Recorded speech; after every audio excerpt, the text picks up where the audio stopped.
Senator Cormann, thanks for being part of the SPAA Conference. Let's start with your biggest policy concerns in the region. Well, I mean, the self-managed superannuation fund sector is in very good shape. It's been growing rapidly in recent years, and the reason for that is because self-managed super, of course, provides a lot of flexibility and control to people who invest through that vehicle. In terms of our priority focus when it comes to superannuation is that we want to work with all stakeholders to ensure we have a superannuation system that is as transparent, as efficient and as competitive as possible.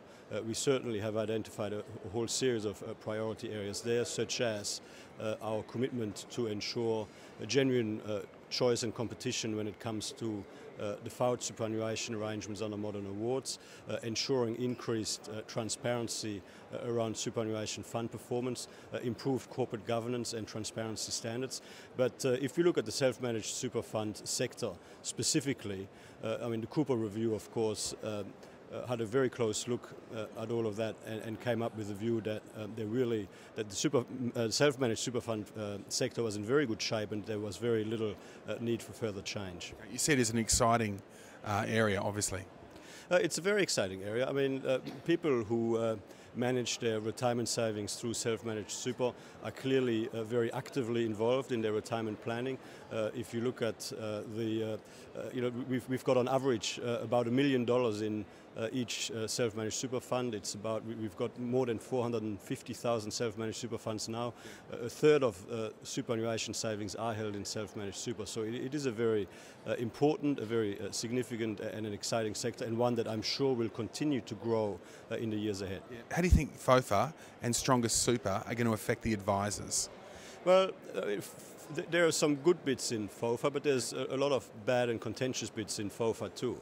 I mean, we support efforts to improve consumer protection where that is sensible and where it can be done in appropriate fashion. We don't support changes that make things more complex and more expensive just for the sake of it.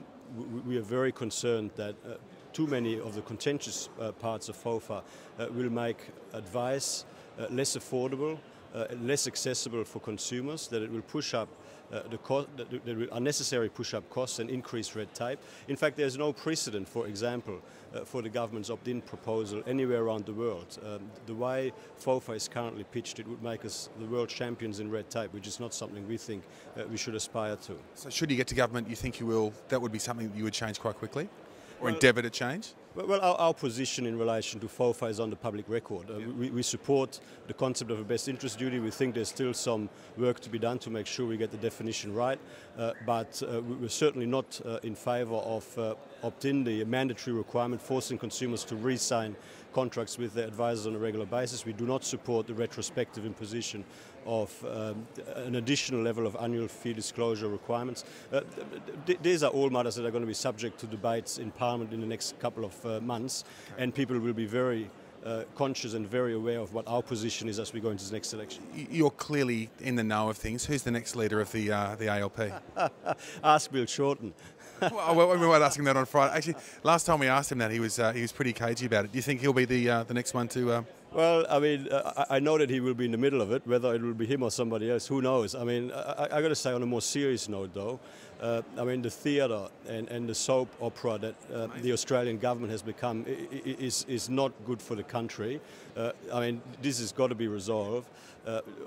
We are in a pretty complex global economic environment right now, and we need an Australian government that is focused on the needs and aspirations and the challenges of Australians, not just focused on itself. All right. Well, thanks for your time.